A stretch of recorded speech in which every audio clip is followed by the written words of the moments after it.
Enquanto o planeta sofre as consequências das alterações climáticas, as economias mundiais acumulam prejuízo. Segundo dados da Organização das Nações Unidas, ONU, em 2023, só os Estados Unidos tiveram mais de 23 desastres ambientais, com danos estimados em mais de US$ 1 bilhão. Mas o passivo mais preocupante são as vidas humanas que, assim como cada organismo vivo, tenta se adaptar e sobreviver em um mundo cada vez mais devastado por fenômenos relacionados às mudanças climáticas. A história se repete no mundo inteiro. Na última década, se intensificaram as enchentes, incêndios, terremotos e outros fenômenos naturais por toda parte do globo terrestre. Cientistas afirmam que as mudanças climáticas são um fenômeno real e amplamente acelerado pelas atividades humanas. Segundo eles, as temperaturas médias globais aumentaram significativamente desde o final do século XIX, sendo a última década a mais quente já registrada. Segundo dados da Organização das Nações Unidas, entre 2023 e 2025, foram registrados os mais intensos desastres ambientais no mundo, uma verdadeira fervura global. Em setembro de 2023, por exemplo, foi registrado como o mês mais quente em toda a história da humanidade. E o resultado desse aquecimento extremo são desastres cada vez mais catastróficos. Estudos mostram que as nações com maior índice de poluentes e gases de efeito estufa são a China e Estados Unidos. Já a Índia aparece como o país com o ar mais poluído do planeta. Brasil e Indonésia são os que mais desmatam e emissões associadas ao uso da terra. Em 2023, só os Estados Unidos tiveram mais de 23 desastres com danos estimados em mais de 1 bilhão. Além dos fenômenos climáticos, foram registrados terremotos e erupções vulcânicas devastadoras por todo o país. Na mesma época, os tremores seguiram no território da Turquia e continente da Síria, marcando a época como os desastres naturais mais mortais de todos os tempos. Mais de 41 mil pessoas morreram e 105 mil edifícios desabaram. As imagens de destruição total causada pelos terremotos são devastadoras. Foram mais de 11 mil tremores secundários registrados. Estima-se que tudo isso custou à Turquia 34 bilhões em danos físicos. Segundo a Organização Mundial de Saúde, este foi o pior desastre natural da Europa. De acordo com o Fundo das Nações Unidas para a Infância, UNICEF, mais de 7 milhões de crianças foram afetadas com o desastre ambiental. Em setembro de 2023, uma cidade costeira da Líbia foi atingida por um forte temporal seguido de um tsunami urbano. As autoridades registraram números acima de 10 mil mortes. Já no Marrocos, um terremoto com magnitude de 7,2 fez 2.900 vítimas fatais e mais de 5 mil ficaram feridas. E as zonas afetadas pelo tremor irão precisar de anos para serem reconstruídas. No Havaí, as temperaturas subiram e matou mais de 100 pessoas, o pior desastre natural da história do estado americano. As chamas devastaram cerca de 2.200 prédios na cidade histórica de Maui, um prejuízo de 6 bilhões em danos materiais.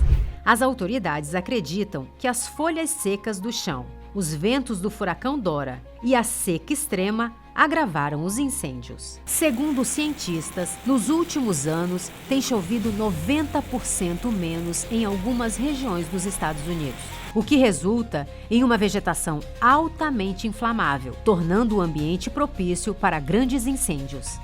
Já na Grécia, o desastre veio duplicado. Um grande incêndio na região de Dádia, fronteira com a Turquia, forçou a saída de 30 mil civis da ilha. O fogo consumiu mais de 100 mil hectares de floresta e causou a morte de 25 pessoas. Em menos de um mês do grande incêndio, o país enfrentou uma tempestade com chuvas torrenciais, que matou 15 pessoas e destruiu 30 mil hectares de terra agrária. Recentemente, o Afeganistão também foi atingido por um terremoto com magnitude de 6,3 que deixou 2.400 pessoas mortas e destruiu mais de 1.500 moradias. No início de 2025, Los Angeles, cidade no sul da Califórnia, nos Estados Unidos, sofreu com uma temporada de seca extrema que resultou no pior incêndio de sua história. As chamas mortais destruiu a cidade e mais de 100.000 pessoas tiveram que deixar suas casas. Segundo especialistas, as temperaturas acima da média e os ventos intensos fizeram com que o desastre ambiental se tornasse tão rápido e violento. Segundo a Agência Brasil de Notícias, nos últimos 4 anos, os desastres climáticos aumentaram 250% no Brasil, se comparado com os registros da década de 90. O professor, doutor e pesquisador da Universidade Federal de Roraima, Simão Almeida, diz que é necessário investir em políticas públicas que tragam a sociedade para o debate, de forma que se construa uma nova consciência nas pessoas. Somente desta forma será possível mudar o comportamento das pessoas e, assim, reduzir os impactos ambientais. Entre adaptação climática e mitigação climática, nós, como pesquisadores, a gente aposta mais na mitigação climática. E é preciso mostrar aos cidadãos, à sociedade civil, organizada ou não, né, que é preciso cobrar dos nossos governantes políticas públicas climáticas, né, para que a gente possa sair juntos desse problema. Não adianta uma classe média e uma classe alta, né, que tem mais condições, né, de participar da adaptação climática, conseguir fazer isso, e comunidades vulneráveis não, certo? Até porque quando a gente fala hoje em dia no enfrentamento climático, que é muito utilizado pelos povos originários, pelas comunidades indígenas, não é? A gente sabe que eles estão fazendo por fora de uma governança climática, não é?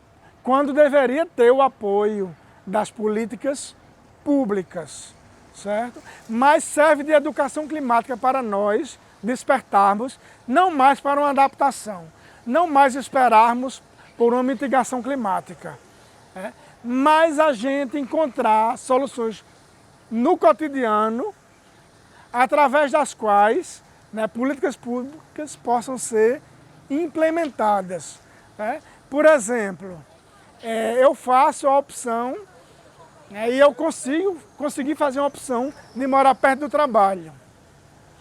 Eu faço a opção de não fazer uso de automóvel, de não usar a gasolina, não é? Então isso indica que eu faço minha parte, mas sozinho eu não vou conseguir resolver essa problemática. Então é necessário reduzir ao máximo o uso dos combustíveis fósseis, é necessário a filtragem ainda maior dos gases expelidos pelas indústrias, e ampliar os usos das fontes renováveis, de energia, que isso depende da governança climática. Então a gente precisa ir além e cobrar nossos governantes nessa direção, né? É importantíssimo, consumo, né, racional, né? Então por que eu deixo a torneira aberta de água? Porque hoje você não sente falta d'água, mas as suas futuras gerações podem sentir falta. É o que está acontecendo, é o que já acontece em alguns lugares. Então a consciência das pessoas naquilo, no trato com o meio ambiente, é fundamental, né? Então conscientizar as pessoas, preparar gerações futuras, isso é um papel de nós que estamos aqui vivendo nesse momento, né? Então eu acredito muito, volto a dizer a você, na educação, né? Na conscientização através da educação, quer dizer, fazer com que a mudança venha nas novas gerações que futuramente vão estar controlando, vão estar aqui sentados como secretário de meio ambiente do município, né? E fazer com que esses seres humanos consigam lá na frente terem uma consciência melhor ambiental, né?